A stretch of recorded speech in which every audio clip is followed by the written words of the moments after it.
Your first 100 subscribers on YouTube. Every channel that attempts this major milestone is going to face its own set of struggles along the way. But what in particular can gaming channels do to overcome this first hurdle? That's exactly what we're going to talk about today. vidIQ. vidIQ. vidIQ.com. Thanks for checking back in. I'm Dan, and don't forget to subscribe because this is vidIQ, the YouTube tool and channel that helps educate you along your YouTube journey. Now, before we dive straight in, let me know in the comments, how long have you been doing YouTube, making videos specifically? And in that time, how many subscribers have you gained on your channel? Now, I personally feel like even if you don't have a gaming channel, that these tips may be interchangeable in some cases, but if you want some more broad advice, Rob did cover getting your first 100 subscribers here at vidIQ very recently, so be sure to check out that video. Naturally, as you start on YouTube, you're going to be asking people to subscribe to you. Truth be told, if you have a gaming channel, there is one fact that you need to grapple with. And that is that every year, it gets easier and easier to record gameplay content from your PC and then begin editing it into a video. Games are becoming more optimized for lower-end machines. If you play games on YouTube, you really don't need a face cam. And let's not forget the fact that games are just really fun to play. So as you can imagine, competition in the gaming space on YouTube is heavy. And it's my belief that as time goes on, that competition is only going to go up, as YouTube is only taking more and more steps to attract even more gaming content creators to the platform. So as you continue on your YouTube journey towards that first 100 subscribers, you need to ask yourself, why should people subscribe to me? And once you determine that, that needs to become your value proposition, as we say here at vidIQ. Your value proposition on YouTube is simply what makes your channel valuable. And if that's something you've not done yet, that's my first assignment for you. Determine your value proposition and then make it clear up front.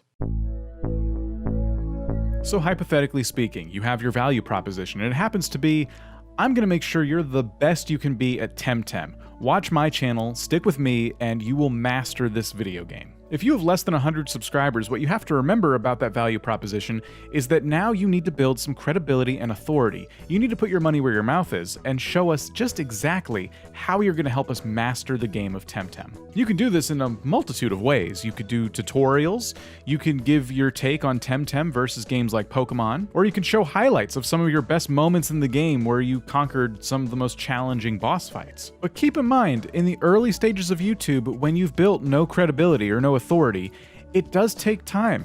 It does take time to build that up, and you're going to need probably a few videos under your belt before people start seeing that, oh wow, you actually are the master of Temtem.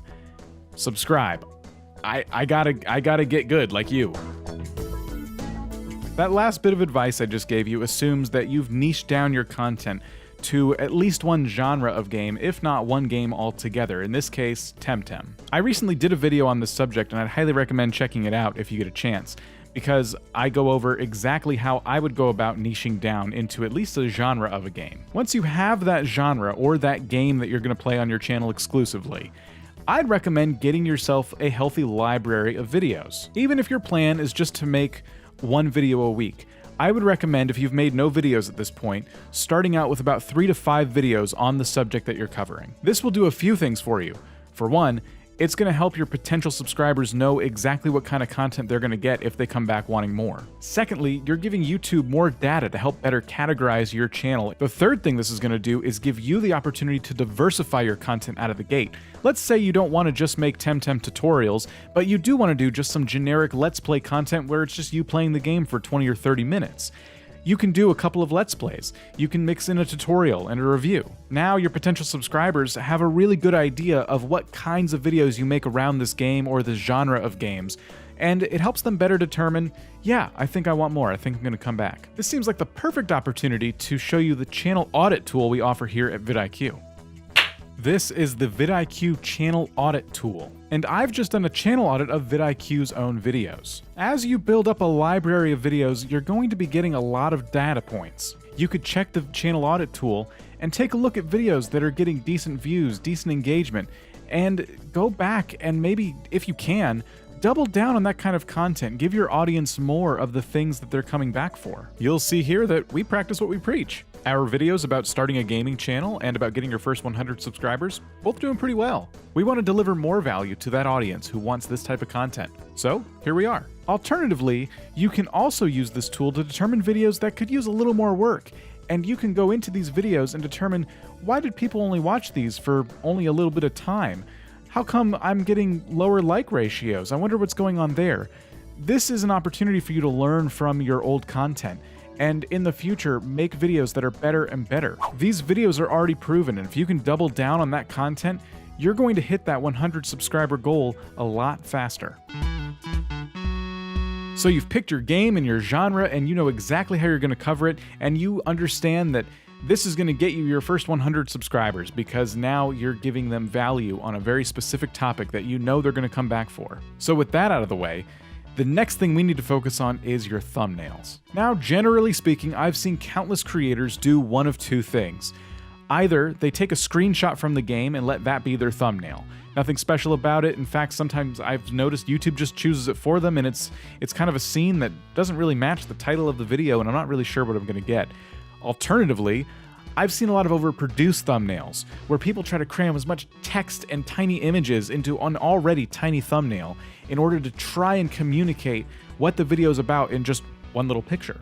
I can't stress enough, please don't skimp on your thumbnails. As gamers, we have a lot of awesome opportunities to make really colorful, eye-catching thumbnails because video games have already done half the work by basically allowing you to play in a work of art. Now, I do understand that some games make this a little more difficult than others. Like Temtem is a very visually appealing game, but what about a game like Brains.io? Brains.io is kind of a zoomed out, top-down game, and taking a screenshot and trying to make it a fun, clickable thumbnail is a little bit tough.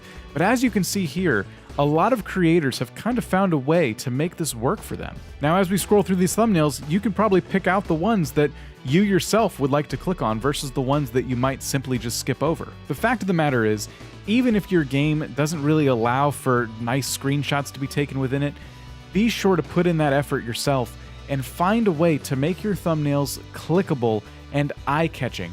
Take a character from your game, make it the hero of your thumbnail, front and center, but make sure that people visually connect with your game rather than just simply taking a top-down screenshot and calling it a day.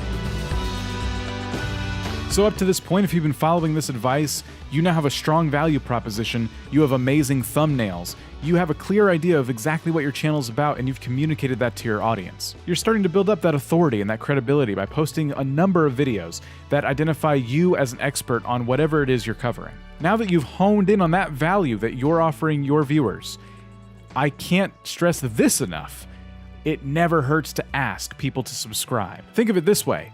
They've already clicked on your video out of interest. They saw your thumbnail and thought, oh wow, that looks nice. They looked at the title and said, oh wow, I actually need to know how to beat that boss fight in Temtem. They've clicked.